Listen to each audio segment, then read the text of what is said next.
The Republican National Convention is officially underway, and one thing we've been tracking is the online conversation about the party's appeal among minority groups.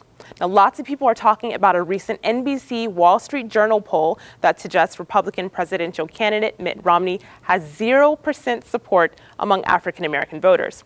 Now, that's a sentiment that's being carried out throughout this week's convention. There's a tweet here from Rebecca Sokol who says, "You can count the number of brown/black people at the RNC on one hand. Hashtag RNC 2012. Well, we wanted to get the perspective from within the party. The idea for my blog, conservativeblackchick.com, came from the notion that all blacks have to have one political ideology, and that is Democrats. Many people assume that if you're black, you're Democrat.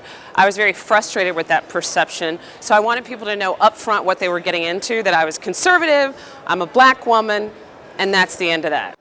I think the mainstream media thinks that being black and a conservative are incongruent things, if you will, that they're, yes, at odds with one another, that somehow a black person can't be a Republican, when in fact it was the Republican Party that freed the slaves under President Lincoln, the Emancipation Proclamation. It was the Republican Party that passed the 13th, 14th, and 15th Amendments. And the first 70 years of the party, blacks actually voted Republican.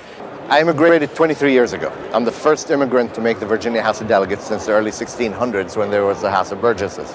In the past 22 years, I've been involved in Republican politics in Virginia and on nationwide and in Arab American Republican politics. I think the party is a big tent, regardless of what you're hearing in the media and regardless of some members of the party. They don't speak for the party. The party is a big tent. I'm an example of that. Well, this is a conversation that will continue until the election in November, and we'll continue tracking it. Back to you, Lisa.